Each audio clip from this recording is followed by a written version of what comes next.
எல்லாருக்கும் வணக்கம்.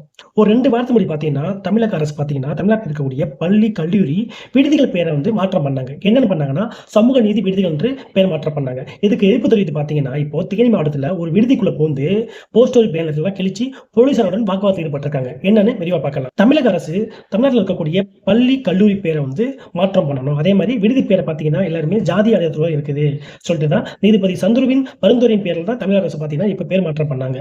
என்ன பேர் மாற்றம் பண்ணாங்கன்னா, சமூக நீதி விடுதிகள் பேர் மாற்றம் பண்ணாங்க. இதுக்கு எதிர்ப்பு தெரிவித்து தேனி மாவட்டம் கூடலூர்ல பார்த்தீங்கன்னா, அங்க இருக்கக்கூடிய மக்கள்லாம் சேர்ந்து ஒரு விடுதிக்குள்ள புகுந்து, அங்க இருக்கக்கூடிய பேனரு, அங்க இருக்கக்கூடிய போஸ்டர்லாம் கிழிச்சு போட்டுருக்காங்க. மேலும் போலீசாரோட வாக்குவாதம் ஈடுபட்டிருக்காங்க. அந்த சாதி வெறியர்கள். அவங்க தான் சாதி வெறியர்கள் தான் சொல்லப்போனா. நம்மளே பார்த்துட்டு இருக்கோம் தமிழ்நாட்டில இருக்கக்கூடிய பள்ளி, கல்லூரி பார்த்தீங்கன்னா, நெறைய பள்ளியோட பேர்லாம் பார்த்தீங்கன்னா, எல்லாமே சாதி ரீதியான பெயர்கள் கவர்ன்மெண்ட் அதாவது அரசு பள்ளிக்கூடமும் பேர் பார்த்தீங்கன்னா, அந்த சாதி ரீதியான பெயர்கள் இருந்துட்டு இருக்கு. அதெல்லாம் மாற்றம் பண்ணா தான் மாணவர்களுக்கு இந்த சாதியான பிரச்சனை இருக்காதுன்னு நினைச்சு தான் அந்த வேலைய பார்த்துட்டு இருக்காங்க. ஆனா, இதுக்கு பார்த்தீங்கன்னா, அவங்க ஆதரவு குடுக்காம எதிர்ப்பு தெரிவிக்கிறாங்க. இப்ப இருக்கக்கூடிய மாணவர்களே இந்த ஜாதி பிரச்சனை பள்ளிக்கூடத்துலலாம் ரொம்ப அதிகமாயிட்டு இருக்கு. இதெல்லாம் மாத்துறதுக்காண்டி தான் இந்த செயல்லாம் செஞ்சுகிட்டு இருக்காங்க. ஆனா புரிஞ்சுக்காத மக்கள் என்ன பண்றாங்க?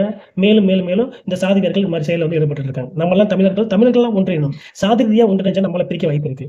முக்கியமா இந்த சேனல் உங்களுக்கு பிடிச்சிருச்சுன்னா, சப்ஸ்கிரைப் பண்ணுங்க, லைக் பண்ணுங்க, கமெண்ட் பண்ணுங்க, ஷேர் பண்ணுங்க.